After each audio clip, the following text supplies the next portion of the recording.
यह है form number 2। इसमें यहां वाला हिस्सा पहले दिखाइए। इसमें लिखा है कि राज्य और केंद्र की तरफ से लेटेस्ट बजट अनुमान, संशोधित अनुमान।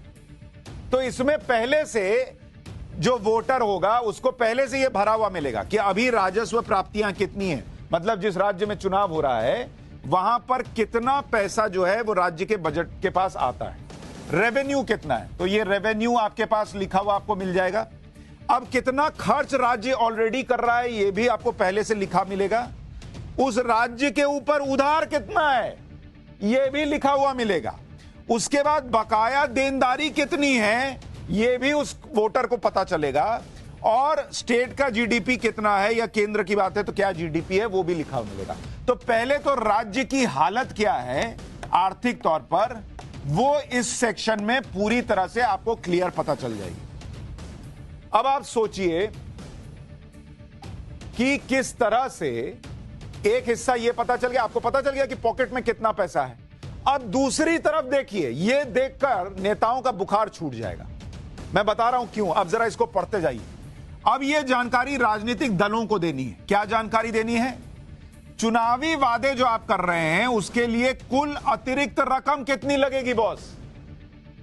सुन रहे हैं? अब बताना पड़ेगा कि इतना तो पैसा आपके पास है, लेकिन ये जो वादा किए हो इसके लिए अतिरिक्त रकम कितनी लगने वाली है। फिर उसके बाद 8.1 नंबर कॉलम है, इसमें चुनाव आयोग को आपको भर के देना होगा, जो वोटर के पास जाएगा, कि ये जो अतिरिक्त रकम लगेगी उसका सोर्स क्या होगा, कहां से लाओगे पैसा। बड़ा बड़ा बोल दिए फ्री ये देंगे फ्री वो देंगे, सोर्स क्या होगा। और सोर्स में भी ऑप्शन दिया गया है, क्या टैक्स बढ़ाओगे, नया टैक्स लगाओगे, विनिवेश करोगे।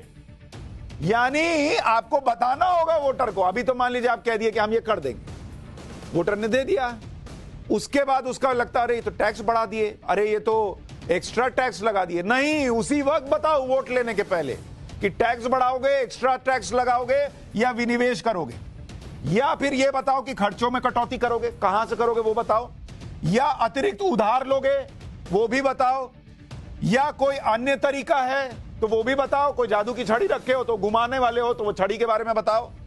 चुनावी वादे पूरा करने के लिए कितने सोर्स लगाओगे वो भी बताओ। इतना ही नहीं, फिर उसके बाद जीडीपी का अनुमान क्या रह जाएगा जरा वो भी बताओ। और चुनावी वादे का वित्तीय हालत पर असर क्या पड़ेगा, अतिरिक्त उधार कितना बढ़ जाएगा ये भी बताओ, और जीडीपी के अनुपात में कर्ज कितना हो जाएगा ये भी बताओ। अब ये वो फॉर्म है बॉस जो राजनीतिक पार्टियों की नींद उड़ा देगा, क्योंकि नेता बोल के निकल जाते हैं। इतना डिटेल तो उन्होंने सपने में भी अगर देख लें तो हड़बड़ा के उठ जाएंगे, इतना डिटेल बताना होगा। चुनाव आयोग ने फॉर्म बना दिया। अब अभी तो हम ही लोग पत्रकार पूछते थे और हम में भी कुछ ही लोग पूछते थे। अब चुनाव आयोग ने यह नया फॉर्मेट बनाने का मन बनाया। अच्छा, अभी भेजा है नेताओं को, जरा बताओ ये करके भर के दोगे। अब वहां से आएगा वही रॉकेट उड़ के आएगा जो रूस और यूक्रेन के बीच उड़ रहा है, उससे घातक रॉकेट उड़ेगा शब्द वाला कि चुनाव आयोग ने ये कर दिया वो कर दिया फलाना ढिमकाना। क्योंकि इसमें बहुत लोग एक्सपोज हो जाएंगे। कहने को तो सब बड़ा बड़ा फेंक देते हैं, जब डिलीवरी में कैसे डिलीवर करोगे एकदम खुला खेल हो जाएगा। चुनाव आयोग ने यह फॉर्मेट सभी मान्यता प्राप्त राजनीतिक दलों को भेज दिया है ताकि वो 19 अक्टूबर तक इस पर अपनी राय दे सकें। इसके बाद चुनाव आयोग मॉडल कोड ऑफ कंडक्ट के पार्ट 8 के सब पैरा 3 के सेक्शन 3 को संशोधित करेगा। अगर राजनीतिक दलों की तरफ से कोई जवाब नहीं आया तो यह मान लिया जाएगा कि राजनीतिक दलों को इस पर कुछ नहीं कहना है। तो कुछ नहीं कहना तो हम जो करना कर देंगे, तो इसलिए तो कहना ही पड़ेगा। और जब कहेंगे तो जो विरोध करेगा वो फंसेगा, जो विरोध नहीं करेगा वो डबल फंसेगा।